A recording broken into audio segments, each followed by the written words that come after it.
অনন্যার জ্ঞান ফিরেছে? অভিনব হ্যাঁ সূচক মাথা নাড়ল। অভিনবের বিষণ্ণ মুখ দেখে চাহাতের ইচ্ছে হল আগে তার খবর নিতে, কিন্তু সে নিজের ভাবনা দূরে সরিয়ে রেখে নিজেই অনন্যার প্রাইভেট রুমে চলে গেল। সে কিছুক্ষণ ভেতরে থাকার পর বাইরে বেরিয়ে এলো। এদিকে অভিনবও ডাক্তারের সাথে কথা বলছিল। ডাক্তার অভিনবকে বললেন, চিন্তা করার মতো কিছু নেই, ওনার শুধু প্যানিক অ্যাটাক হয়েছিল। আপনি চাইলে আজ সন্ধ্যা নাগাদ ওনাকে বাড়ি নিয়ে যেতে পারেন। ধন্যবাদ ডাক্তার, বলে অভিনব আবার করিডোরের বেঞ্চে এসে বসল। চাহাত তার পাশে এসে বসল এবং বলল, তুমি ঠিক আছো? অভিনব চাহাতের দিকে না তাকিয়ে শুধু হ্যাঁ বলে মাথা নাড়ল এবং জিজ্ঞাসা করল, অনন্যা কেমন আছে? ডাক্তার বলছিলেন আমরা আজ সন্ধ্যায় ওকে বাড়ি নিয়ে যেতে পারব। আমার মনে হয় না ও সন্ধ্যা পর্যন্ত অপেক্ষা করবে, ও এখনই বাড়ি যেতে চাইছে। চাহাত উত্তর দিল। অভিনব আবারও হ্যাঁ বলে মাথা নাড়ল। তার এতেও কোনো সমস্যা ছিল না। দুজনে কিছু মুহূর্ত চুপ করে রইল। শেষে চাহাত দীর্ঘশ্বাস ফেলে বলল, তুমি অনন্যাকে এই ব্যাপারে কিছু বললে না কেন? এই কথা শুনে অভিনব চমকে উঠল। সে চাহাতের দিকে তাকিয়ে বলল, কোন ব্যাপারে? এটাই যে তুমি তাকে বাঁচানোর জন্য একসাথে অতগুলো গুন্ডার সাথে লড়ে গেলে। এটা শুনে অভিনবের শ্বাস যেন এক মুহূর্তের জন্য আটকে গেল। যদিও অনন্যা অভিনবকে লড়তে দেখেনি, কিন্তু চাহত তার প্রতিটি আঘাত দেখেছিল। অভিনবের বিস্ময় দূর করতে চাহত হেসে বলল, তুমি তো বেশ খাতারনাক ছেলে ভাই। যাই হোক, এমন নয় যে আমি তোমাকে প্রথমবার এসব করতে দেখলাম, কিন্তু ডুড, কালকের ফাইটটা ওয়াজ লাইক টপ নচ। আর তুমি আমার প্রশ্নের উত্তর দাওনি। তুমি অনন্যাকে এসব কেন বলনি? তাতে ওর কি যায় আসবে? অভিনব হতাশ গলায় বলল। এতে চাহত বলল, কেন কিছু যায় আসবে না? অনেক তফাৎ পড়বে। অভিনব, এমন কিছু একটা আছে যা তুমি আমাকে বলতে চাইছো না। তুমি আমার কাছে কিছু লুকাচ্ছ।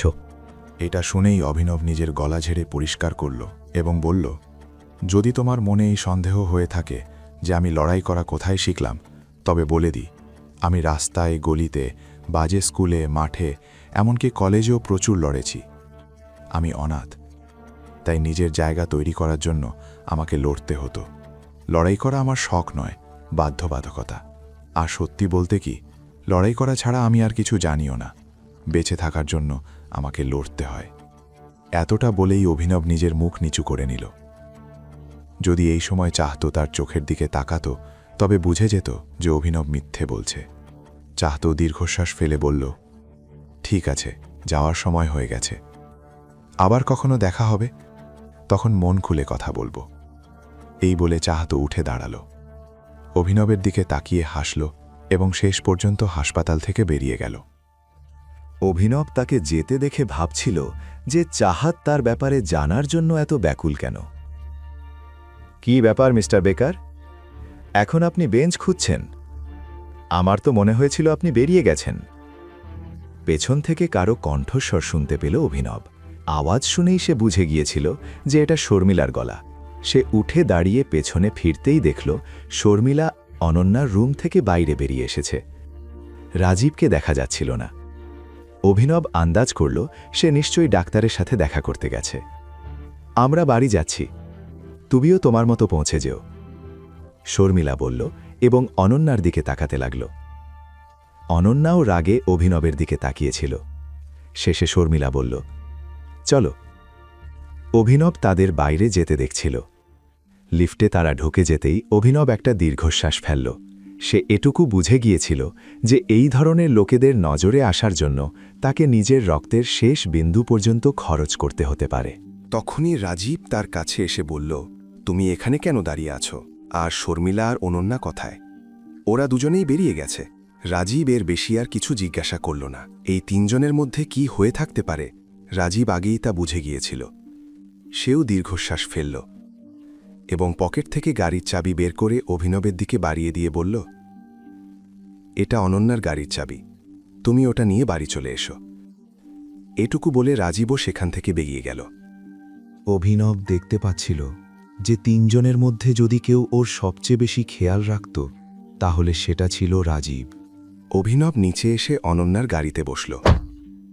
তখনই তার মনে পড়ল যে এসবের চক্করে এসে নন্দিতাকে ফোন করতে ভুলেই গিয়েছে। একবার বাড়ি পৌঁছে গেলে হয়তো সে নন্দিতাকে ফোন করতে পারবে না। তাই সে পকেট থেকে কার্ড বের করে নন্দিতাকে ফোন করল। প্রথম রিং হতেই নন্দিতা ফোন ধরে ফেলল এবং বলল, যদি তুমি ফোন করতে আর 1 মিনিটও দেরি করতে না, তবে আমি তোমাকে মেরেই ফেলতাম। নিজের নাম বলার আগেই চিনে গেলে কার ফোন?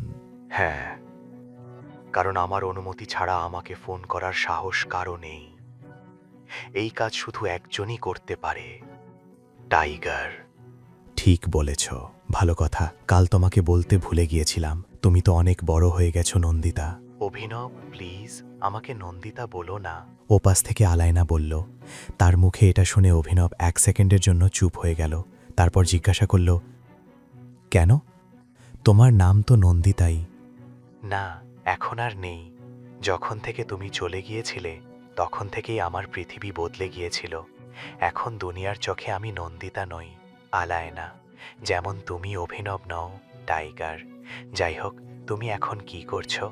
যদি ফ্রি থাকো তবে আমার বাড়িতে চলে এসো। আলায়নার এই কথা শুনে অভিনবের হোশ উড়ে গেল। এখনই পকেট এফএম অ্যাপ্লিকেশন ডাউনলোড করুন, লিংক বর্ণনায় দেওয়া আছে।